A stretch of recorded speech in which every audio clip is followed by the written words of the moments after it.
तुम्ही आता बोलताना गडचिरोलीचा आणि बदलणाऱ्या इंडस्ट्रियल लँडस्केपचा उल्लेख केला. म्हणजे महाराष्ट्र औद्योगिकतेमध्ये कायमच अग्रेसर राहिलं आहे. तुम्ही स्वतः कोकणातून येतात, त्यामुळे तुम्ही कोकणाबद्दल बोललात. मराठवाडा आणि विदर्भाच्या अनुशेषाबद्दल सातत्याने बोललं जातं. गेले काही वर्ष महाराष्ट्रात मोठ्या पदावर नागपुरातले मुख्यमंत्री उपमुख्यमंत्री राहिल्यामुळे जरा त्या भागामध्येही काही प्रमाणात उद्योजकतेला वाव मिळताना आपण बघतोय. तर महाराष्ट्राचे उद्योगमंत्री म्हणून महाराष्ट्रभर आणि काय वेगळ्या लँडस्केपचा आपण विचार करतो? म्हणजे तुम्ही आता सरांनी इंडस्ट्रियल हबचा उल्लेख केल्यानंतर कशा पद्धतीत तुम्ही म्हणले की स्टील हबच्या दिशेने पण आपण जातोय. तर असे वेगवेगळे कुठले सेक्टर आहेत की ज्याकडे आपण बघतोय येत्या काळात महाराष्ट्र म्हणून, आणि महाराष्ट्राच्या इतर भागातनं म्हणजे मुंबई, कोकण, थोड्याफार प्रमाणात आता विदर्भ, पण उत्तर महाराष्ट्र आहे किंवा महाराष्ट्रातले इतरही भाग आहेत, मराठवाड्यामध्ये मोठी MIDC आहे, तर त्यांनी नेमकी काय अपेक्षा आपल्याकडनं ठेवली पाहिजे? मगाशी मी जो उल्लेख केला की समतोल औद्योगिक विकास झाला पाहिजे, हा देखील एक लॉजिक कन्सेप्ट घेऊन आम्ही काम करतोय. आपण आता म्हटलं की विदर्भामध्ये मुख्यमंत्री तिथले आहेत, पण विदर्भामध्ये तुम्ही जेव्हा आता जाता, नागपूरमध्ये जाता, त्यावेळी नागपूर देखील हे एक आंतरराष्ट्रीय शहराकडे वाटचाल करते याचा आपल्याला भास होतो. तिथे असलेले मेट्रो आहे, तिथे असलेले रस्ते आहेत.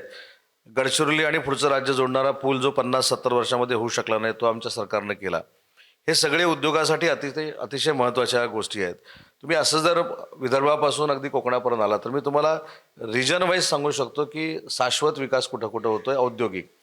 तुम्ही खाली अमरावतीमध्ये आला तर एक सगळ्यात ड्रीम प्रोजेक्ट जो आहे पंतप्रधान नरेंद्र मोदी साहेबांचा, PM टेक्सटाईल पार्क, तो अमरावतीमध्ये डेव्हलप होतोय.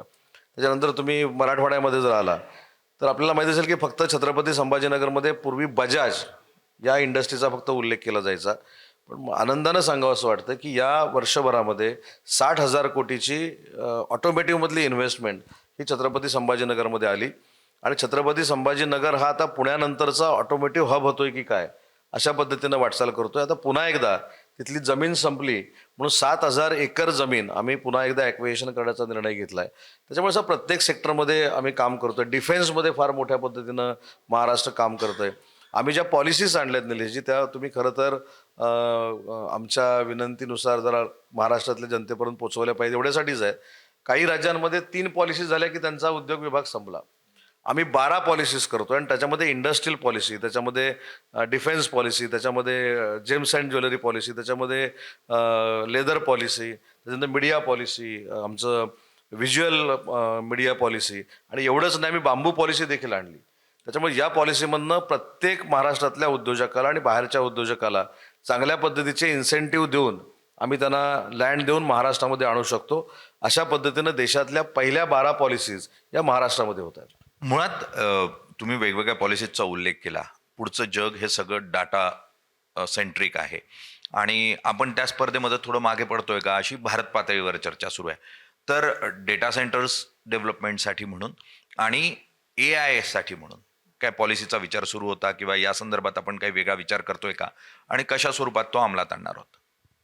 पूर्वी डेटा सेंटर हे IT पॉलिसीमध्ये इन्क्लूड होतं. पण आता हे पॉलिटिकल मी सांगत नाही, परंतु 2015ला IT पॉलिसी ही पहिली देवेंद्रजी फडणवीस साहेबांनी केली. त्याच्यानंतर ती 19ला संपली. काही लोकांना IT मध्ये इंटरेस्टच नव्हता, म्हणून पुन्हा एकदा आमचं सरकार आल्यानंतर आम्ही IT पॉलिसी केली विदाऊट डेटा सेंटर. आणि ती IT पॉलिसी आणि डेटा सेंटर हे आम्ही 2 भाग केले. आणि जसं मी सांगितलं की गडचिरोलीमध्ये स्टील हब होतोय, तसं जबाबदारीने सांगतो की नवी मुंबई आणि हा परिसर जो आहे तो डेटा सेंटर हब असेल आणि तो देशातला सगळ्यात मोठा असेल.